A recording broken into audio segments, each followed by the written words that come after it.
আন্তর্জাতিক সম্প্রদায়ের সমালোচনার তোয়াক্কা না করে লেবাননে নজিরবিহীন হামলা চালিয়ে যাচ্ছে ইসরায়েল। প্রতিনিয়ত লেবাননের দক্ষিণাংশ দখলে নেওয়ার হুমকি দিচ্ছেন ইসরায়েলের মন্ত্রীরা। এ নিয়ে উদ্বেগ প্রকাশ করেছে জাতিসংঘ। জাতিসংঘের মহাসচিবের মুখপাত্র স্টিফেন ডুজারিক ইসরায়েলের এমন হুমকিতে উদ্বেগ প্রকাশ করে লেবাননের সার্বভৌমত্বের প্রতি সম্মান দেখানোর আহ্বান জানান।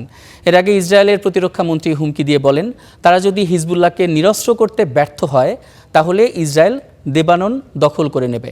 আর অর্থমন্ত্রী বেজালেল স্মোট্রিস হুমকি দেন, দক্ষিণ লেবানন দখল করবে ইসরায়েল।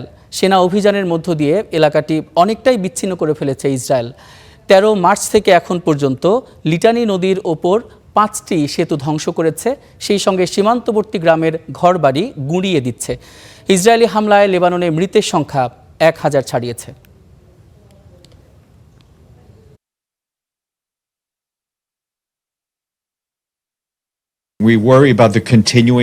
এটি এমন এক ধরনের উত্তেজনাপূর্ণ বক্তব্যের অংশ যা আমাদের জন্য অত্যন্ত উদ্বেগজনক। আমরা এই ধরনের বক্তব্য কোনোভাবেই দেখতে চাই না। দক্ষিণ লেবাননের সাধারণ মানুষও এটি চায় না। আমরা যা চাই, যা প্রয়োজন, তা হলো ইসরায়েল, হিজবুল্লাহ এবং সংশ্লিষ্ট সব পক্ষ যেন জাতিসংঘ নিরাপত্তা পরিষদের বিধান সম্পূর্ণভাবে বাস্তবায়ন করে, কারণ এই সংঘাতের কোনো সামরিক সমাধান নেই।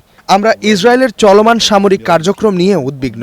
লেবাননের ভৌগোলিক অখণ্ডতা অবশ্যই সম্মান করা উচিত। লেবানন সরকারের প্রতি সম্মান দেখাতে হবে। ইতোমধ্যে লেবাননে 10 লক্ষের বেশি মানুষ বাস্তুচ্যুত হয়েছে।